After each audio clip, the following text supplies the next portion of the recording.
Hello and welcome, my friends and viewers, to this week's episode of Legendlore, where I draw and talk about monsters, characters, gods, and other things from D&D 5th edition, while giving a small but quickly digestible history about them. Together we'll go over their origins within the game, how they utilize in the modern edition, and how you guys can utilize them in your own games.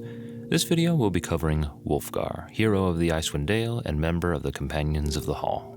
Created by renowned Forgotten Realms writer R.A. Salvatore, Wulfgar was a barbarian originating from the Icewind Dale and a member of the Companions of the Hall, an adventuring party that was the focus of most of Salvatore's novels. Wulfgar stood at about 7 feet and weighed around 350 pounds, barrel-chested from a life of fighting and forging with stark blonde hair and a beard that he kept clean and trimmed. Despite his height and his bulk, he had a sculpted, almost boyish face, but was capable of many feats of great strength, including lifting a 300-pound man, dragging a ship out of the water by its prow, and crushing the leader of his tribe's head with his bare hands. But to start at the beginning of his story, Wulfgar was the son of Bruenor, a member of the tribe of the Elk within the frigid lands of the Icewind Dale. Serving as the flag bearer for the Elk tribe's king Heafstag, a conflict erupted between the tribesmen and the civilization of 10 towns. There, the dwarven warrior Bruenor Battlehammer knocked Wulfgar out with a blow to the head, and chose to keep him alive while the rest of the barbarians were killed, for Wulfgar was just a boy at the time. He instead sentenced Wulfgar to 5 years and a day in his service, during which Wulfgar took up the dwarven pastime of forging and slowly grew to view Bruenor in a mentoring, fatherly light. Wulfgar's legendary Warhammer Aegis-Fang was created by Bruenor, and at the end of his sentence, Wulfgar was trained to fight by the dark elf Drizzt himself. He also grew to love the ranger Catti-brie, another one of Bruenor's adopted children, and was a devout worshipper of Tempest, god of war and subject of one of our previous videos. Wulfgar's relationship with both Drizzt and Catti-brie in terms of his romantic feelings for the latter shifts back and forth from unrequited to active hostility when his jealousy got the best of him. Wulfgar was actually originally supposed to marry Catti-brie, but that was put to a swift end due to the happenings of one of their adventures, which we'll go into more detail later on in this video. Wulfgar's adventures consisted of great heroic feats such as slaying the white dragon Icing Death, being captured by demons of the goddess Loth for over 6 years, working as a highwayman and a bar bouncer, adopting a child, and marrying a woman named Deli. Over time, Wulfgar's place as an adventurer would weigh heavily on his wife, both from raising a child by herself and the jealousy that arose from his time spent with the ranger Catti-brie.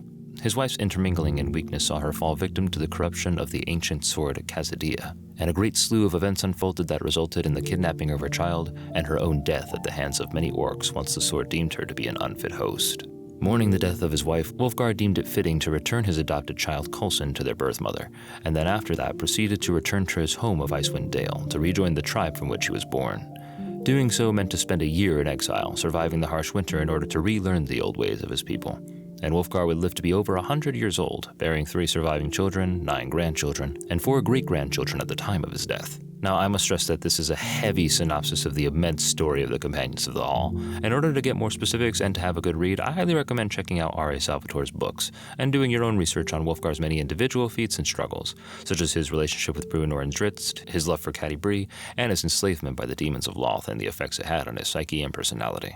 Speaking of which, whenever I portray Wulfgar at the table, I like to depict him as somebody who feels his emotions very intensely, and depending on the stage of his life that people meet him, can have varying states of control over said emotions. If the party meets him while he's still young and brisk, he is loud, opinionated, and very open and clear about his wants and intentions, and may even argue or lash out on something that particularly perturbs him. If they meet him in the middle part of his life, such as when he's stuck in the enslavement of Loth's demons, he could be struggling with the psychological effects of his experiences, burdened with moments of madness and hallucinations that may have forced him into a self-imposed exile.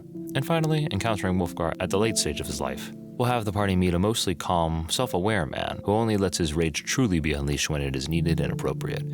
He may make his opinions clear via expressions or off comments, but this Wulfgar has suffered the death of his wife, the harsh life of adventure, and is probably still either in his self-imposed exile or has managed to ascend to become the ruler of the tribe of the Elks. But no matter which stage of life you meet Wulfgar, one thing will stay the same, and it is that he believes that it's important to live life in the moment and take life for what it is.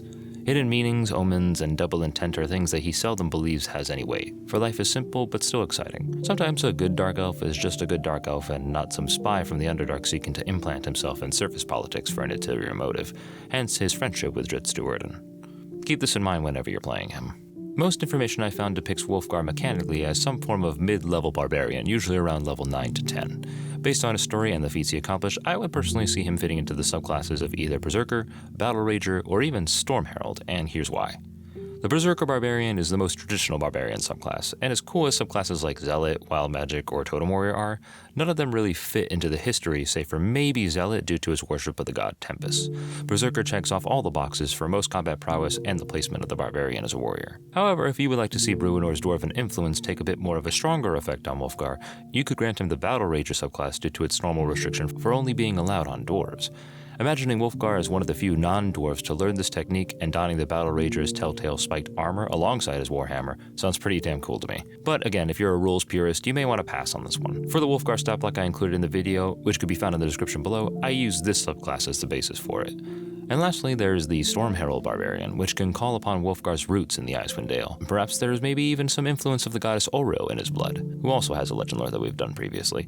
This idea of Wulfgar is done purely on cool factor and has little to no basis in his actual lore, at least from my research. But if I'm wrong, please comment down below. If you guys wish to give Wulfgar a little bit more of tactical know-how that could possibly represent his being taught by Drizzt, you could probably throw some fighter levels on him for good measure.